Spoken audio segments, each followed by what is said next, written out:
नरेश पुरी जी, श्री जोगिंदर पाल जी, श्री चेतन चौहान जी, Shri RS. बाली जी, युवा कांग्रेस के सभी साथी, सेवा दल के सभी साथी, कांग्रेस के सारे कार्यकर्तागण, पदाधिकारी, मेरी बहना, मेरे भाई, मेरे प्रा, आप सबको यहाँ पे बहुत बहुत स्वागत। आप सब मेरी बातों को सुनने के लिए यहाँ आए हैं, इसके लिए मैं आपकी बहुत बहुत आभारी हूँ। देखिए, चुनाव आ गया है, इधर आ जाइए। चुनाव आ गया है और मेरी तरह हर पार्टी के नेता आपके सामने आकर मंच पर आपसे कुछ बातें करना चाहते हैं। मैं भी चुनाव के संदर्भ में आई हूं और कुछ समय से मैं देख रही हूं कि दूसरी पार्टी के लोग क्या क्या कह रहे हैं। जब मैंने देखा कि प्रधानमंत्री जी श्री नरेंद्र मोदी जी, दिल्ली के मुख्यमंत्री जी अरविंद केजरीवाल जी दोनों पंजाबियत की बात कर रहे हैं तो थोड़ी बहुत मुझे हंसी आई। मैंने सोचा ये पंजाबियत को कैसे समझेंगे। पंजाबियत को समझने के लिए उसे जीना पड़ता है। पंजाबियत एक जज्बा है। मेरी शादी एक पंजाबी परिवार में हुई। मैं बताऊं पंजाबियत क्या है। पंजाबियत वो है कि मेरी जो बड़ी सासू माँ है, मेरे ससुर जी को जब वो 6 साल के थे, यहाँ कंधे पे यूं दुपट्टे में बांधकर छतों से टाप टाप कर सियालकोट से उसको बचा के लाई। ये है पंजाबियत। पंजाबियत मेरे ससुर जी जो सब कुछ छोड़ के, बंटवारे के समय सब कुछ छोड़ा उन्होंने, यूपी के एक मुरादाबाद शहर में अपनी मेहनत से शुरू से अपना बिजनेस बनाया, खून पसीने से बिजनेस बनाया, अपने परिवार की परवरिश की। यह है पंजाबियत। पंजाबियत सेवा है, पंजाबियत सच्चाई है, सद्भाव है, मेहनत है और खुददारी है। पंजाबियत ये है जो किसी के सामने नहीं झुकती, सिर्फ मालिक के सामने झुकता है पंजाबी। आज जो राजनीतिक दल, जिनके नेता आपके सामने आकर पंजाबियत के बात करते हैं, उनमें से एक तो बड़े बड़े अपने उद्योगपति मित्रों के सामने झुक चुका है और दूसरा अरविंद केजरीवाल जी, वह सिर्फ सियासत, सत्ता के लिए किसी के सामने झुक जाएगा। ये सच्चाई है और मैं आज यहाँ इसलिए आई हूँ क्योंकि मैं ये सच्चाई आपको समझाना चाहती हूँ। आप में बहुत विवेक है, बहुत समझदार हो, मैं जानती हूँ, लेकिन कुछ चीजें मैं आपके सामने रखना चाहती हूँ जिससे आप समझ पाएंगे कि यहाँ आपकी राजनीति में क्या क्या हो रहा है। देखिए, पूरी तरह से देश में अमीरों के लिए राजनीति चल रही है।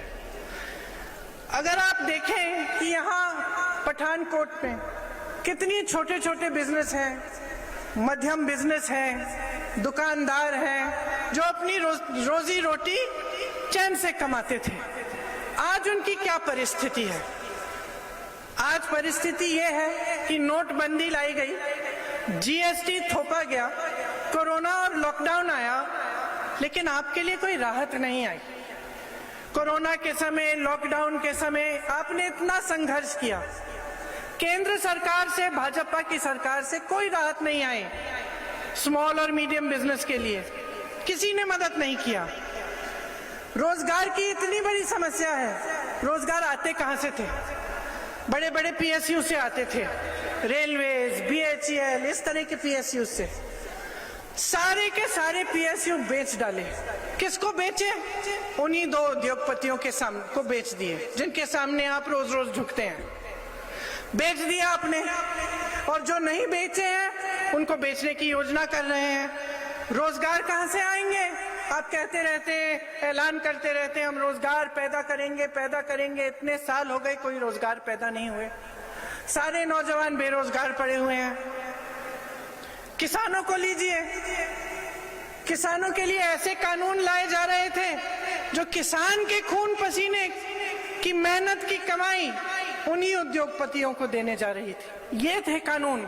आप सब उसको अच्छी तरह से समझे। आपने आंदोलन किया। जो प्रधानमंत्री कल यहाँ पठानकोट आए चुनाव के लिए, वही प्रधानमंत्री अपने घर से बाहर 5-6 किलोमीटर नहीं आ पाए उन किसानों से मिलने के लिए। 1 साल उनसे आंदोलन कराया। अमेरिका गए, कनाडा गए, पूरी दुनिया में भ्रमण किया, अपने लिए 16,000 करोड़ के 2 हवाई जहाज खरीद लिए। किसान, गन्ना किसान का जो बकाया है 14,000 करोड़ है पूरे देश का, वो नहीं दिया। 16,000 करोड़ के 2 हवाई जहाज खरीद लिए, पूरी दुनिया का भ्रमण कर लिए, लेकिन किसानों से नहीं मिल पाए।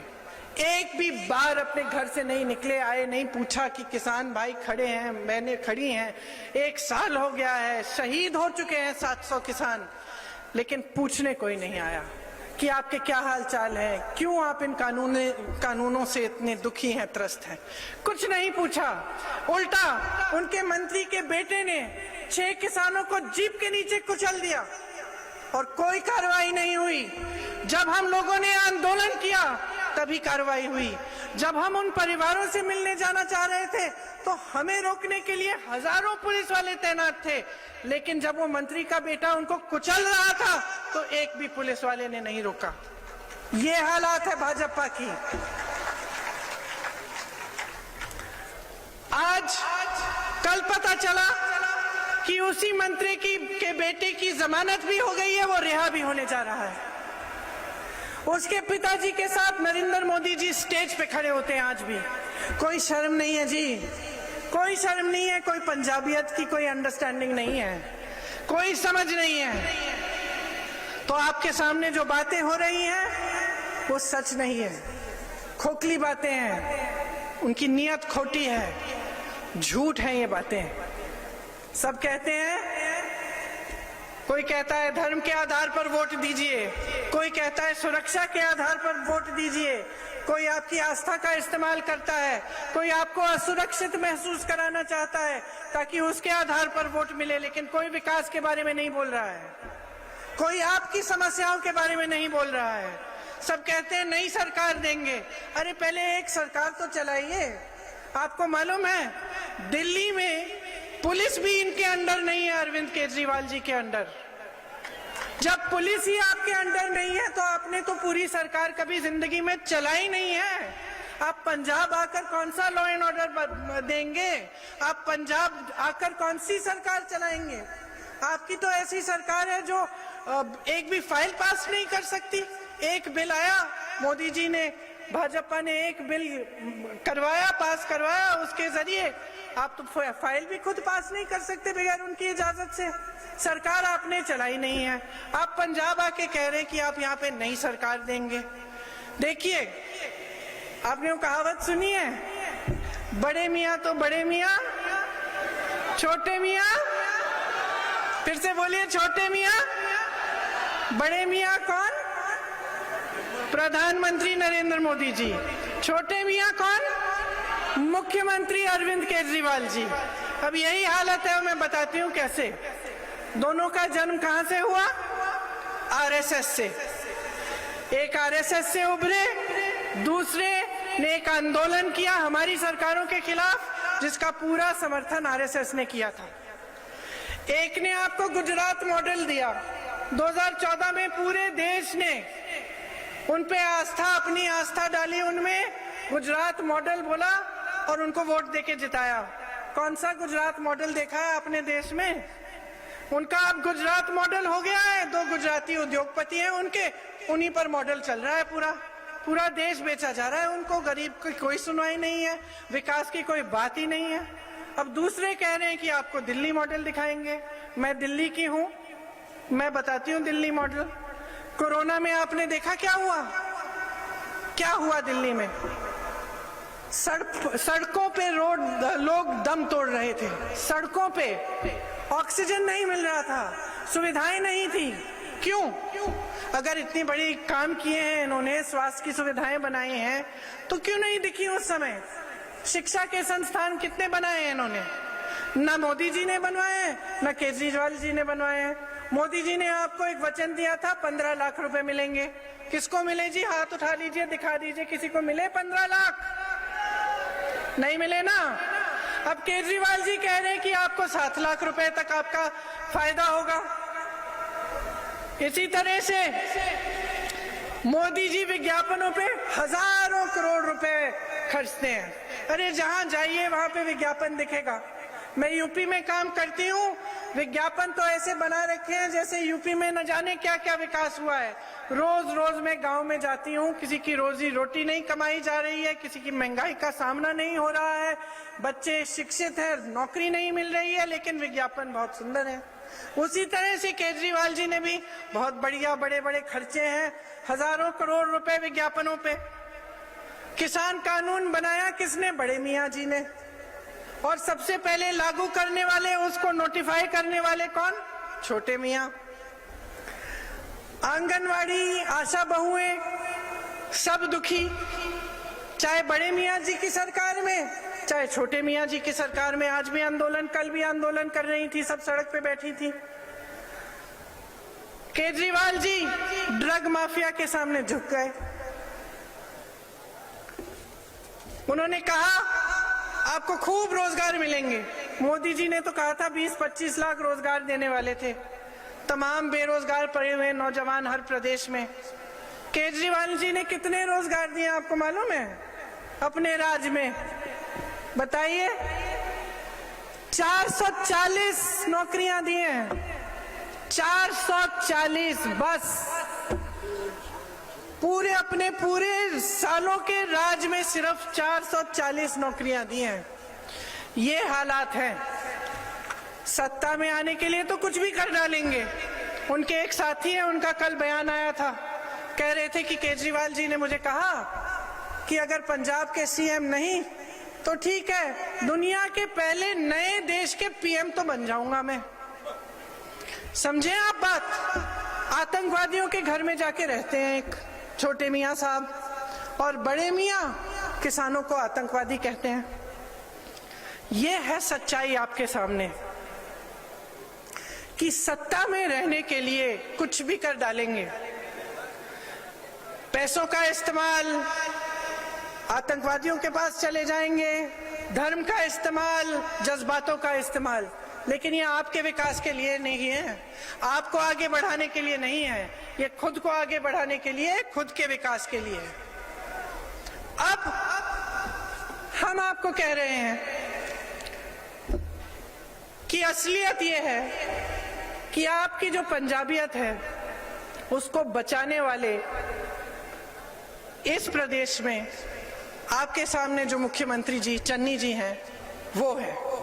आपकी पंजाबियत को बचाने वाले कांग्रेस के तमाम लीडर, बिट्टू जी जैसे, अमित जी जैसे, यहाँ मौजूद जैसे जितने भी लीडर हैं उनके जैसे, ये है आपकी पंजाबियत को बचाने वाले। क्योंकि ये वो नकली सरदार नहीं है जो मंच पे खड़े होके बनावटी पगड़ी पहनते हैं। ये असली सरदार है, ये असली सरदार है, इनके दिलों में पंजाबियत है, हिम्मत वाले हैं। चन्नी जी ने 111 दिन में जितने हिम्मत वाले ठोस निर्णय लिए हैं, आप मुझे कोई भी सरकार दिखा दीजिए इस पूरे देश में जिसने 111 दिनों में इतना काम किया हो।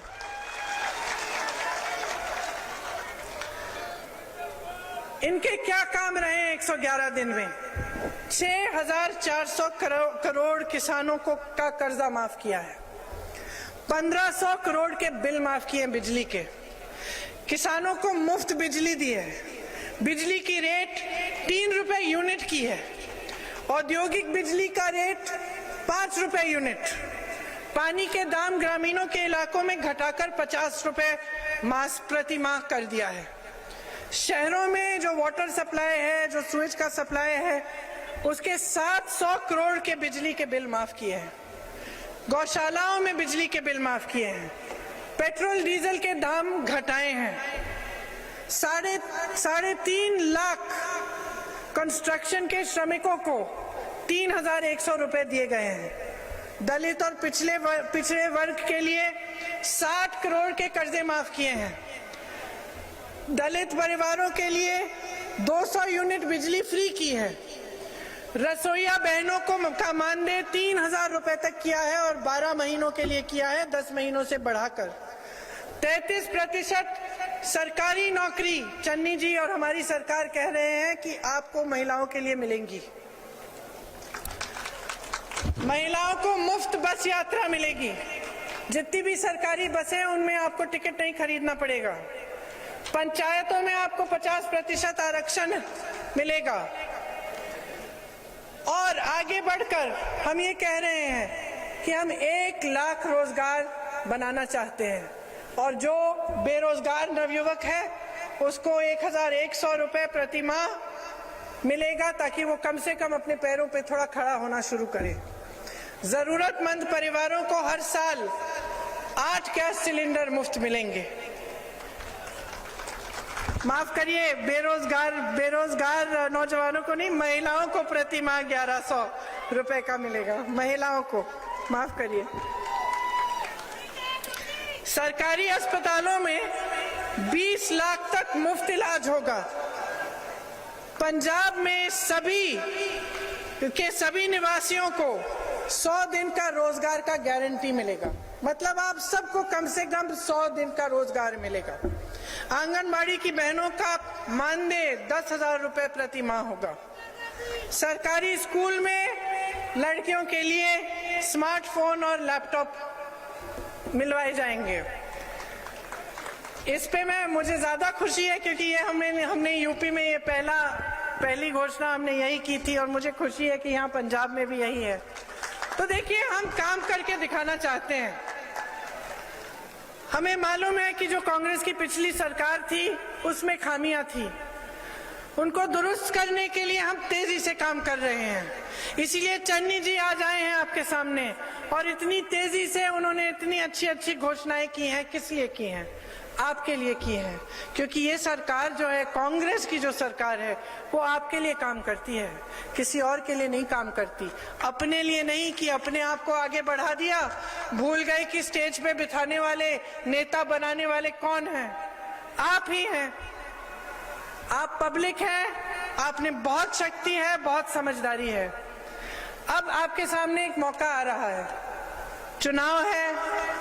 आप जो निर्णय लेंगे उस निर्णय से आपका भविष्य तय होगा। यहाँ मेरी इतनी सारी बहनें हैं, आप बच्चों की परवरिश करती हैं, मेहनत से अपने बच्चों को बड़ा करती हैं। क्यों करती हैं? आप चाहती हैं कि आपकी बेटियां आपकी तरह संघर्ष न करें। आप चाहते हैं कि आपके बेटे आपकी तरह संघर्ष न करें, उनका भविष्य बने, मजबूत बने, आगे बढ़े, है कि नहीं? सब यही चाहते हैं। तो अब उनके भविष्य को मजबूत कैसे बनाएंगे? अगर हम इस तरह की राजनीति को चलने दें, जिसमें झूठों की राजनीति है, जिसमें बड़ी बड़ी घोषणाएं हैं, बड़े बड़े विज्ञापन हैं, लेकिन असलियत में काम कुछ नहीं है, जो अपने लिए चलती है, पब्लिक के लिए नहीं, जो ये समझती नहीं है कि चुनाव के बाद भी कुछ होता है, सिर्फ चुनाव के समय घोषणाएं और ये सब बातें नहीं। अगर आप इस तरह की राजनीति को हमेशा समर्थन देते रहेंगे, धर्म के आधार पर या अपने जज्बातों के आधार पर, या ये सोचकर कि चलो इनको ट्राई कर लेते हैं, कुछ नया आ जाएगा, तो आप अपने प्रदेश का नुकसान करते हैं। आपको जो नई सरकार देने वाले हैं ना, वो चन्नी जी हैं। वो नई सरकार दे रहे हैं आपको। आपने उस नई सरकार का अनुभव 111 दिन में कर लिया। देख लीजिए कितनी हिम्मत से उन्होंने फैसले किए हैं। जो ड्रग माफियाओं के सामने झुकते हैं ना, चन्नी जी ने ड्रग माफिया का सामना किया है, हिम्मत वाले फैसले किए हैं। इसीलिए मन बना लीजिए कि आप एक कांग्रेस की सरकार लाएंगे पंजाब में, एक स्थिर और मजबूत सरकार लाएंगे जो 5 सालों के लिए आपके हित में काम करके दिखाएगी। तभी आपके प्रदेश का ठीक तरह से विकास होगा। इसी में आपकी सुरक्षा है, इसी में आपका भविष्य है, इसी में आपकी मजबूती है और इसी में आपकी पंजाबियत है। आप सबने इतने ध्यान से मेरी बातों को सुना, इसके लिए मैं बहुत बहुत धन्यवाद देना चाहती हूँ। आपको बहुत बहुत धन्यवाद। जय हिंद।